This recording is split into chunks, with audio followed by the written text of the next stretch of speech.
Mañanas en Libertad, con Luis del Pino.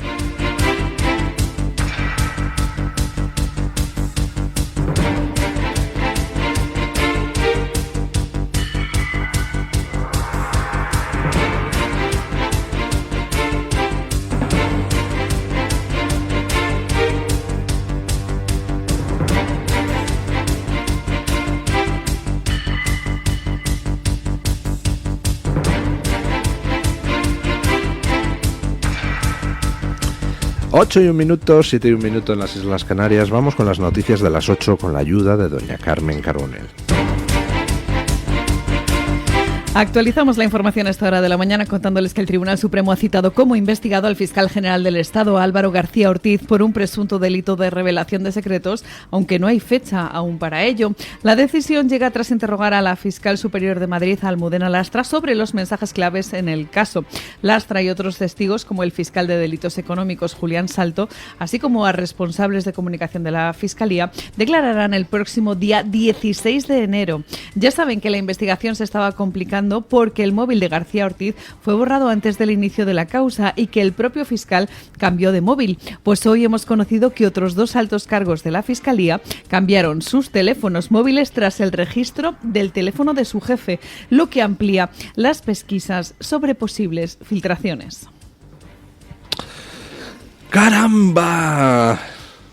Tenemos que averiguar exactamente ¿qué operadora fue la que puso en marcha la oferta especial para fiscales?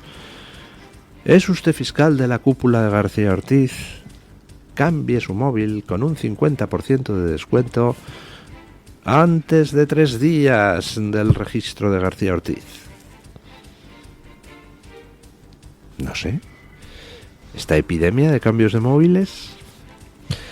García Ortiz, después de estallar la causa, coge y cuando la Guardia Civil le iba a analizar el terminal buscando los mensajes intercambiados con otras personas que pudieran estar relacionados con la filtración de los correos personales del novio de Ayuso, pues resulta que cambia de terminal y la Guardia Civil no puede encontrar ningún mensaje. Y ahora nos enteramos de que otros 2 miembros de la cúpula fiscal, pues después de producirse el registro del despacho de García Ortiz, también recurrieron al mismo tipo de cambio. Tal vez, como García Ortiz, pues para que así cuando se vuelquen sus terminales no se encuentre ningún mensaje. Tal vez, presuntamente, claro. ¿Tenemos en estos momentos a la cúpula fiscal en pleno tratando de borrar pruebas que nos indiquen qué pasó? Por resumir, ya sabemos que Álvaro García Ortiz exigió que se le mandaran a un correo personal, ojo, no al de la Fiscalía, los correos electrónicos del novio de García Ayuso.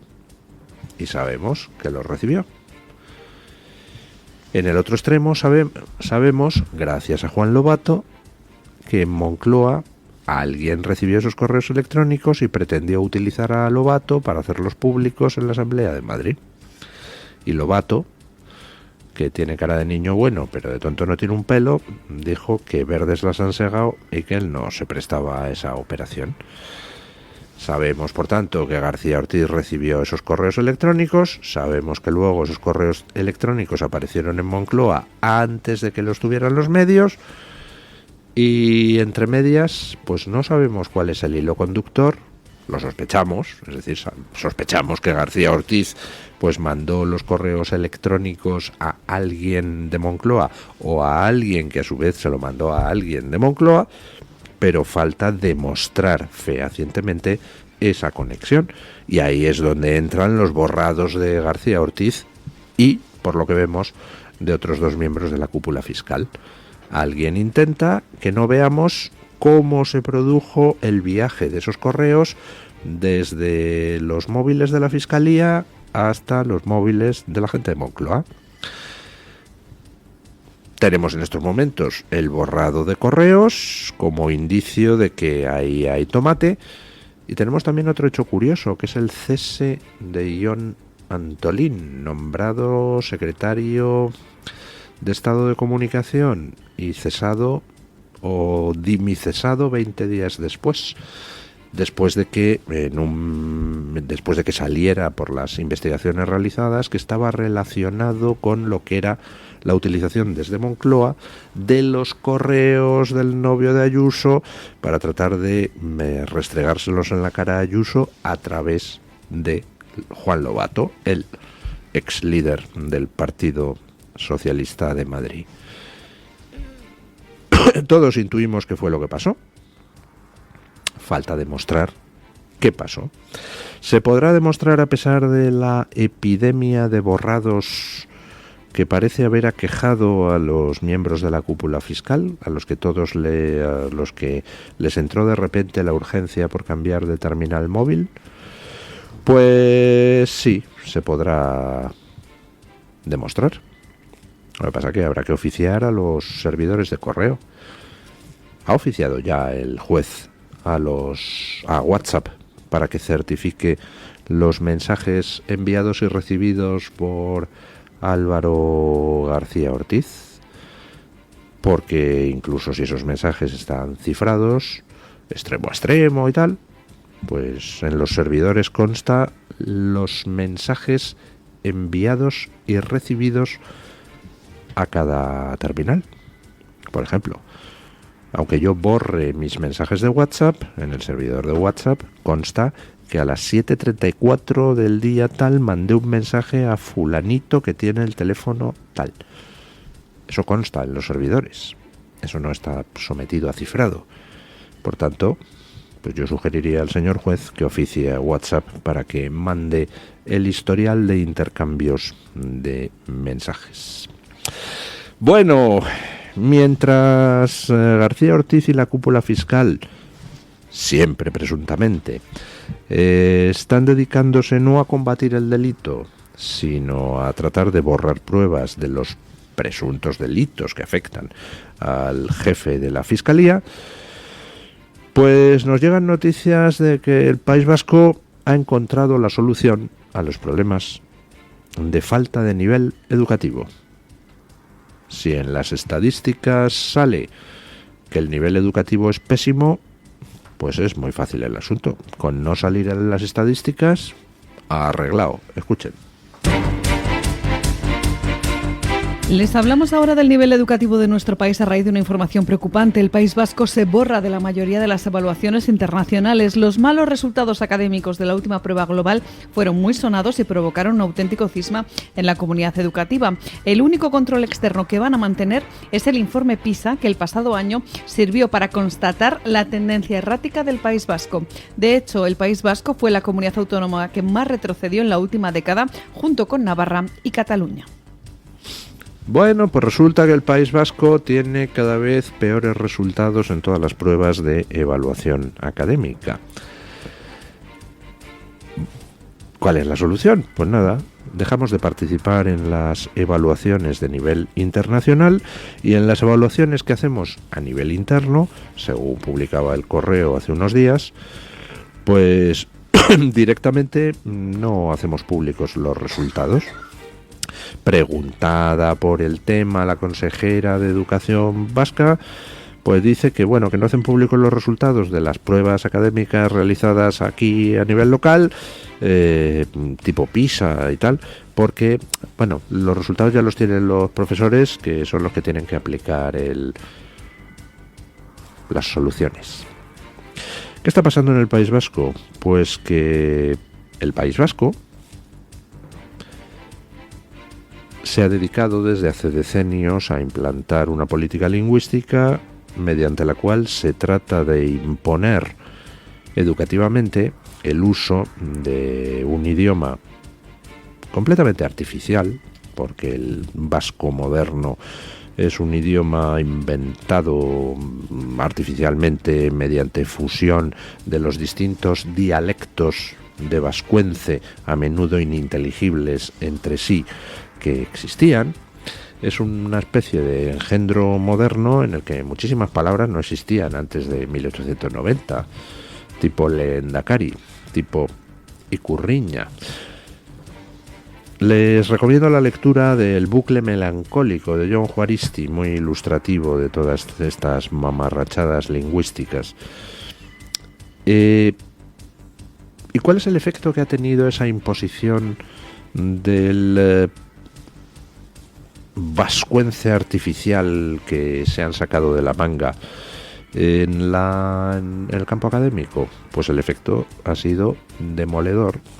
Resulta que, como la noticia del Correo comenta, pues ahora los niños que en toda España salen con un nivel, pues en fin, no demasiado alto de castellano, pues en el País Vasco salen con un nivel de castellano ultra bajo y con un nivel de vascuence ultra bajo. Vamos, que salen sin hablar, sin saber entender correctamente un texto complejo, ni en castellano ni en vascuence. Con eso han logrado, pues no sé, imponer el vascuence en el uso normal. Pues no. ¿Quién demonios va a querer utilizar normalmente en su vida cotidiana un idioma perfectamente inútil, que no habla nadie más allá de los funcionarios del País Vasco? Pues nadie.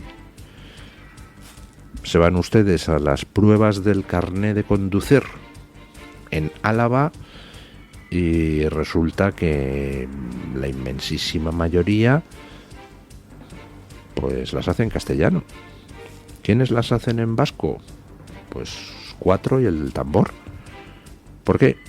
Porque no sirve para nada el idioma vascuence. ¿Qué le vamos a hacer? Lo siento, será precioso, yo qué sé, pero es perfectamente inútil. Es como el que habla, pues no sé, samoano. También el samoano es precioso y tampoco sirve para nada. Con lo cual, resulta que, punto 1, violas derechos individuales, imponiendo lenguas vehiculares a gente que no las quiere. 2, te cargas la educación, tanto en español como en vasco, porque las lenguas vehiculares sirven para transmitir conocimientos en materias.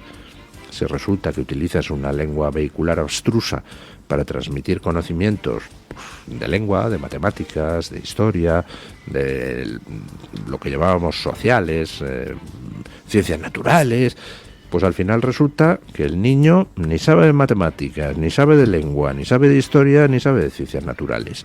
Si ya de por sí la educación tiene problemas en toda España, pues si encima le añades la utilización de un idioma vehicular completamente abstruso, pues los problemas se agravan.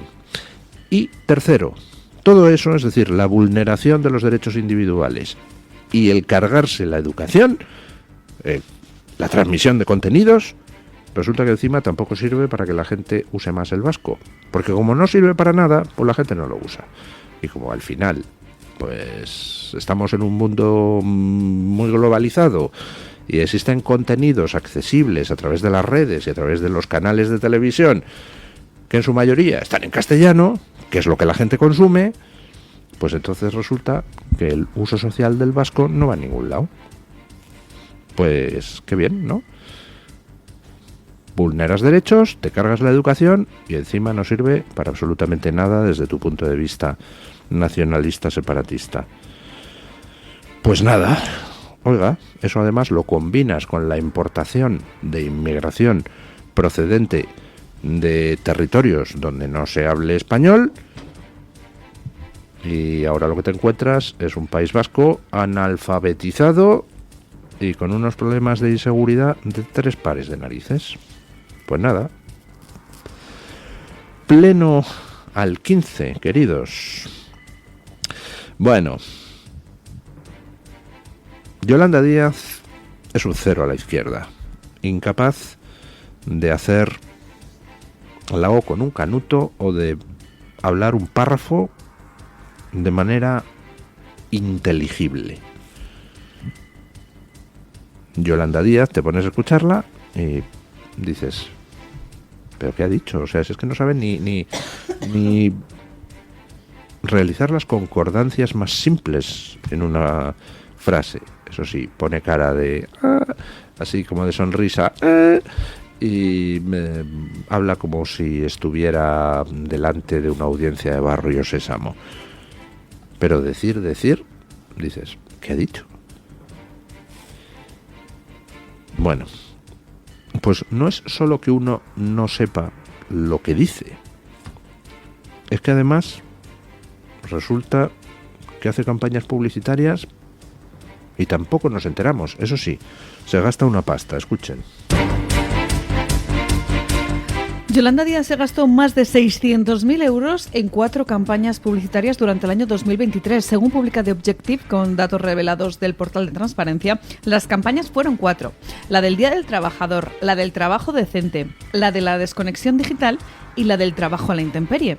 Este desembolso del Ministerio del Trabajo tiene más relevancia debido al hecho de que el gabinete de Yolanda Díaz intentó esconder el gasto de sus campañas institucionales. Tal y como denunció The Objective, el Ministerio de Trabajo se negó en un primer momento a detallar los pagos, justificando que no procedía a difundir información solicitada, en tanto que no se había aprobado el informe anual de publicidad y comunicación institucional, correspondiente en ese caso a 2023, cuya publicación estaba prevista antes de julio de 2024. Bueno, pues 600.000 euros en 2023 en 4 campañas publicitarias. Yo sinceramente no recuerdo haber visto ningún anuncio de estas campañas publicitarias, pero han debido de existir. 600.000 euros cuyo desglose intentó esconder cuando se le pidió a partir de los portales de transparencia. 600.000 euros que por supuesto no han servido para nada, salvo, eso sí, para dar de comer a alguien con esos 600.000 euros. Que seguro pues que a alguien le habrán venido muy bien esas campañas. Al final Yolanda Díaz va a pasar por el gobierno y ¿qué va a dejar? ¿Algún tipo de avance? ¿Algún tipo de, yo qué sé, progresión en algo relacionado con el mercado laboral? Lo único que ha dejado ha sido, pues igual que en el País Vasco, para esconder el desastre que es la educación en el País Vasco, pues cogen y se retiran de las pruebas académicas internacionales y ocultan los datos de las evaluaciones de carácter nacional sobre excelencia académica. Pues Yolanda Díaz se estrenó con aquello de cambiar el modo de cómputo de los empleos fijos. Se sacó de la manga lo del fijo discontinuo y entonces ahora un tío que se ve obligado a hacer 45 contratos en un año y trabaja en total 120 días del año, ese es un fijo. Con lo cual, bueno, pues cambias los sistemas de medida y ya está, y mides lo que te da la gana y dices que hay muchísimo más empleo fijo contigo. Pero dejando aparte esa trampa estadística, que desde luego no ayuda a mejorar el empleo y sí que facilita el que no se tomen las decisiones adecuadas al eliminar los sistemas de medida adecuados, dejando aparte eso, ¿qué ha dejado Yolanda Díaz? Eso y una serie de perlas que demuestran que no sabe hablar con propiedad ni siquiera, y que vamos, su nivel de comprensión lectora y su nivel de expresión pues son los de un niño de 4 años. Aparte de esas dos cosas, ¿qué nos ha dejado Yolanda Díaz? Ah, bueno, sí, sus peleas con Podemos, que han estado muy interesantes, y ya con el tema de lo de Rejón, pues han terminado con un salseo rosa. Y aparte de esas 3 cosas, ¿qué más nos ha dejado Yolanda Díaz?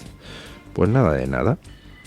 ¿Se comprende por qué en estos momentos Sumar está en las encuestas camino de la extraparlamentarización? Estás dirigido por la nada y acabas en la nada. Bueno, siguen llegando datos sobre el tema de la gestión de la pandemia de COVID desde Estados Unidos. Y hay un dato curioso relativo a cómo se impidió que Biden, el presidente Biden, fuera informado del auténtico origen de la pandemia de COVID. Escuchen. En la página de Información Internacional les contamos que en Estados Unidos los jefes de espionaje impidieron que la Casa Blanca tuviera información sobre el origen del coronavirus. Según desvela The New York Post, desde la agencia de inteligencia silenciaron a los investigadores del Departamento de Defensa que descubrieron pruebas contundentes de que el COVID probablemente se filtró en un laboratorio chino. Es por eso que las preguntas sobre una posible fuga del laboratorio fueron descartadas como una teoría conspirativa por parte de la Casa Blanca. Bueno, cuando se produce la pandemia de COVID, pues ya saben ustedes que los primeros casos se dan justo en los alrededores de un laboratorio chino que se dedicaba precisamente a investigar sobre ese tipo de virus. Con lo cual, pues no hace falta hacer un doctorado para deducir que lo más probable es que hubiera una fuga del laboratorio y que debido a esa fuga, pues se produjo la pandemia. Pues bien, desde el principio, por parte de ese infecto ser llamado Fauci, el encargado de los temas sanitarios en Estados Unidos, se intentó impedir por todos los medios que se investigara esa hipótesis. De todos modos, hubo gente que la investigó y hubo científicos y gente del FBI que recopilaron las pruebas de que eso era lo más razonable. Bueno, pues resulta que el jefe de inteligencia de la Agencia de Inteligencia Nacional Americana impidió que tanto los del FBI como los científicos que habían recopilado las pruebas de que el virus había salido del laboratorio de Wuhan informaran a Biden en una reunión específica que Biden convocó varios meses después de estallada la pandemia para tratar de ver cuál era el origen de esa pandemia. Desde el principio, gente como Fauci y gente dentro de los servicios de información americanos, pues trataron, y gente de la Organización Mundial de la Salud, trataron por todos los medios de impedir que se planteara a la gente lo que había pasado, que es que había habido una fuga en el laboratorio de Wuhan.